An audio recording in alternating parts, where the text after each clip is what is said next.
Since 2018, Red Bull Racing has built one of the most dominant cars in Formula One history.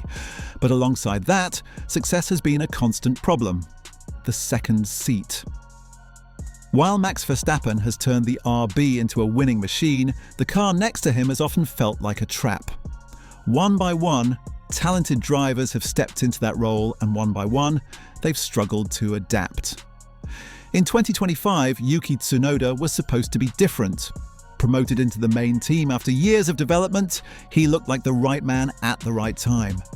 But just a few months later, the same questions are surfacing once again.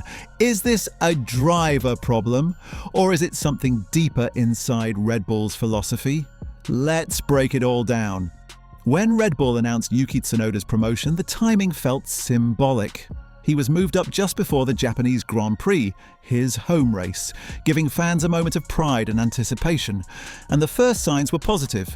Yuki showed flashes of speed, delivered solid laps, and gave the impression that he had matured after years with the junior team.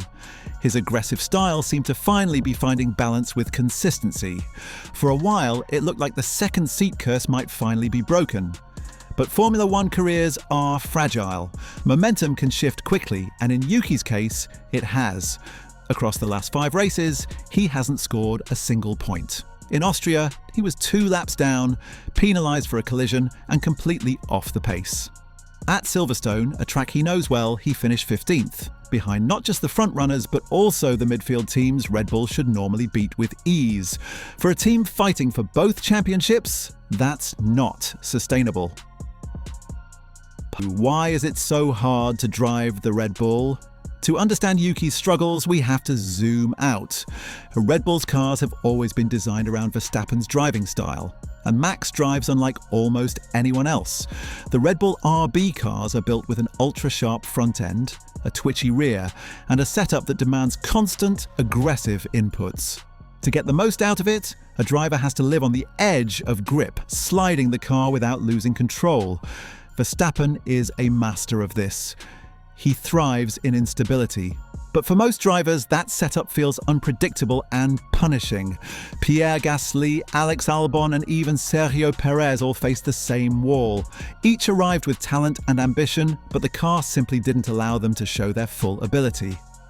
Perez himself once described driving the Red Bull as walking through a minefield.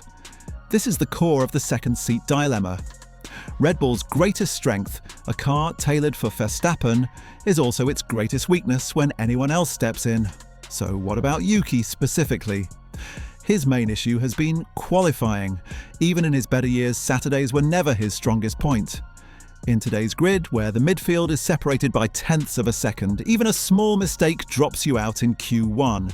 And once you start races deep in the pack, scoring points becomes almost impossible, even in a Red Bull.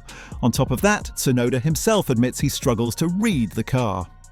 He says the RB has a very narrow operating window.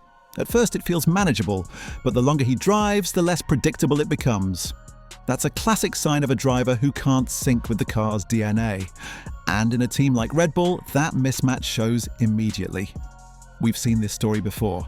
Pierre Gasly lasted just half a season in 2019 before being demoted. Alex Albon was given more time, but by 2021, he too was replaced. Even Sergio Perez, a race winner with years of experience, eventually fell into the same trap, finishing 2024 with one of the toughest stretches of his career. It's almost as if the second Red Bull seat carries a curse. No matter how talented the driver, the car seems to expose their weaknesses. And once results slip, the pressure grows. Red Bull is famous for its ruthless decision-making. They don't wait long before considering alternatives. That brings us to the rising name, Isack Hadjar.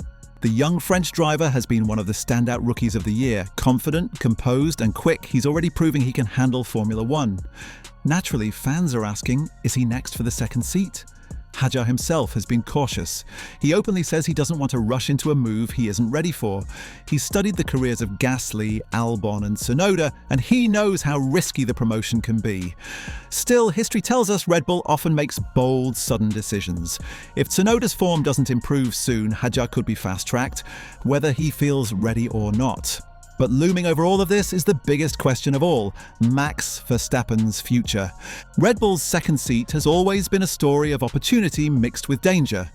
For Yuki Tsunoda, this could still be the chance to prove he belongs among the very best. But if results don't improve soon, history suggests the team will look elsewhere. And if Verstappen ever does leave, the challenge of finding two top-level drivers will become one of the biggest tests Red Bull has faced in years. What do you think? Can Tsunoda turn it around, or is the second seat curse about to claim another victim? Drop your thoughts in the comments. And if you love deep dives into F1 stories like this, make sure to subscribe, like the video, and hit the bell icon so you don't miss the next one. Because Formula One isn't just about racing, it's about pressure, risk, and the human side of the sport. Thanks for watching, and I'll see you next time.